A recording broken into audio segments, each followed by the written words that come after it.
नाचे गावे वाला वीडियो के तो बहुत लोग लाइक और शेयर करेला भाई लोग, लेकिन गरीब के कबो ना। भाई लोग ये बात हकीकत है, सच्चाई है। भले बाउर केहू का लागो तो लागो भाई। देख लो, हम एगो वीडियो देखनी है, इतना मैंने वो दिल पर लगल है यार। गरीब के जब मदद ना मिली तो वीडियो बना के जब वो सपोर्ट मांगता तो वहू पर लोग लाइक और शेयर और कमेंट नहीं करत कि मैंने ये तो सोशल मीडिया पर मदद न मांगता। थोड़ा होकर चैनल अगर चल जाए, इनकम अगर वीडियो से होखे लागल तो उससे अपन भाई इलाज कर सकेला, करा सकेला और कुछ ओके मदद हो सकेला। भाई लोग जब वीडियो हम इनकर देखनी है ना तो कहने के काहे ना इनकर सपोर्ट कइल जा और सहयोग कइल जा। लोग से जब अपील कइल जी तो भाई काहे ना लोग मदद करी।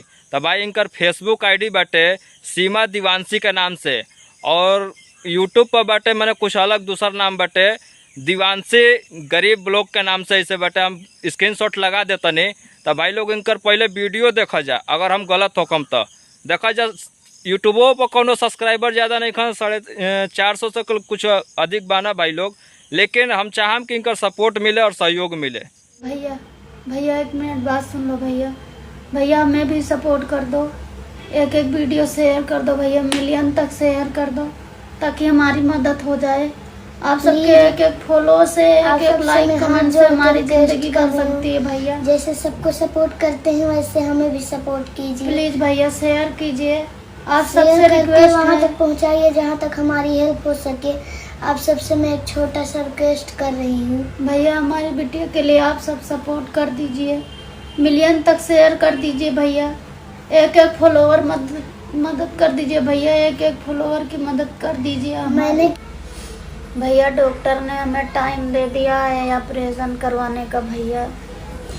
डॉक्टर ने टाइम दे दिया है ऑपरेशन करवाने के लिए। आप सब हेल्प कीजिए भैया, मदद कीजिए हमारी, थोड़ा थोड़ा सपोर्ट कीजिए। क्या गरीब का मदद नहीं हो सकता है?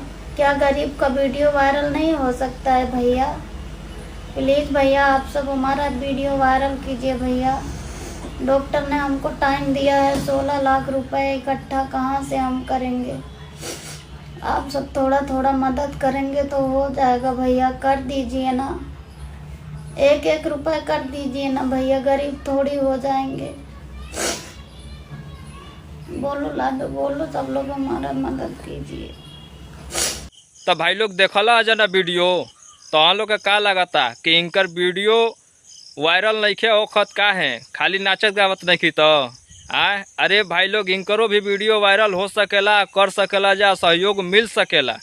इनकर वीडियो बनावे के ज़्यादा मकसद ये लिए बा कि जौन लड़की साथ में बिया उनकर बेटी हवे, और दोनों आँख से देखते बड़ा जा भाई लोग। अगर ऐसा आदमी के कोई मदद ना करे, कोई सपोर्ट ना करे सोशल मीडिया पर, तो भाई का ऐसा हमने के नाच गाने वाला लोग के सपोर्ट करके मतलब निकले। तो भाई लोग हम चाहम कि यार दिल से हम कहतने, फिर एक बार नहीं 100 बार कहतने, यार ऐसा लोग के मदद करा और सपोर्ट करा ताकि ओकर चैनल आगे बढ़े, तो 2 पैसा आवे, इनकम आवे, तो वो अपन इलाज उलाज करा सकेला और आर्थिक स्थिति सही कर सकेला भाई लोग। बस हम इतने कहम। नाचे गावे लगे तो हम सपोर्ट कबो जल्दी ना करे नहीं भाई। गरीब के जितना सपोर्ट कर, सहयोग कर, उतने हम भाई चाहम भाई केहू ओखो। अगर वीडियो अच्छा लागल हो तो हमरा भी चैनल का सब्सक्राइब कर लिया जा। और ये बहन के भाई ये खाली नहीं, फिर कहतनी कि इनकर चैनल पर जाके इनके सपोर्ट करा जा और लाइक करा जा, कमेंट करा जा कि मैंने इनकर सहयोग होखे।